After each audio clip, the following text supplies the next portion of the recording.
एक गांव था जो गोजरानवाला के करीब वाक़ था। इस गांव में एक मेहनती किसान रहता था जिसका नाम हामिद था।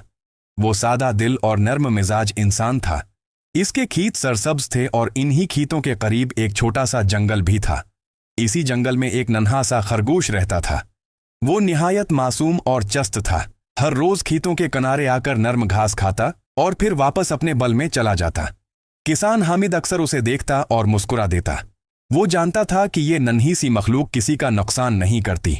लेकिन इसी जंगल में एक सांप भी रहता था। वो काफी बड़ा और खौफनाक दिखाई देता था। गांव के लोग उससे डरते थे। सांप अक्सर सोचता कि सब उससे क्यों खौफ खाते हैं, हालांकि वो भी अल्लाह की मखलूक है। एक दिन सख्त गर्मी थी। सूरज आग बरसा रहा था। खरगोश प्यास की शिद्दत से बेहाल होकर पानी की तलाश में निकला। उसे खेत के पास एक छोटा सा कनवा नजर आया।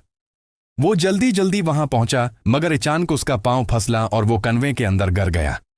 खरगोश घबराकर चलाने लगा, बचाओ बचाओ। इत्तेफाक से सानिब करीब ही झाड़ियों में मौजूद था। उसने आवाज सुनी।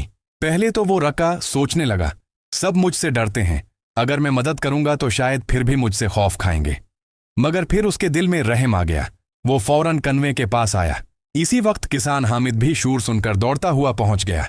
उसने देखा कि खरगोश अंदर गिरा हुआ है और सांप कनवे के किनारे लपटा हुआ है।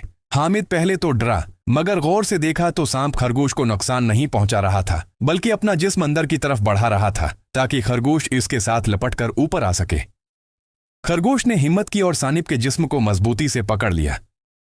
सानिब आहिस्ता आहिस्ता ऊपर सरकता गया। आखिरकार खरगोश बाहर निकल आया।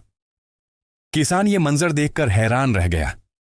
इसने एक लंबी लकड़ी की मदद से सानिब को भी महफूज तरीके से दूर हटा दिया ताकि कोई उसे नुकसान ना पहुंचाए। खरगोश कांप रहा था, मगर जिंदा था। किसान ने उसे पानी पिलाया और प्यार से कहा, आज मैंने सीखा कि हर मखलूक बरी नहीं होती। कभी कभी जिससे हम डरते हैं वही मुश्किल वक्त में मददगार बन जाता है। सांप खामोशी से जंगल की तरफ लौट गया। इस दिन के बाद किसान ने गांव वालों को बताया कि हर जानवर को बलावजा नुकसान न पहुंचाएं। और खरगोश, वो जब भी खेत के पास आता, दौड़ से जंगल की तरफ देखकर जैसे खामोशी से अपने मुहाफिज को दुआ देता। सबक, कभी किसी को उसकी शक्ल से मत परखो। दिल की नेकी सबसे बड़ी खूबी होती है। अगर दिल को छू गई हो ये कहानी तो एक लाइक जरूर करें, चैनल सब्सक्राइब करें और आगे शेयर करके हमारा हौसला बढ़ाएं।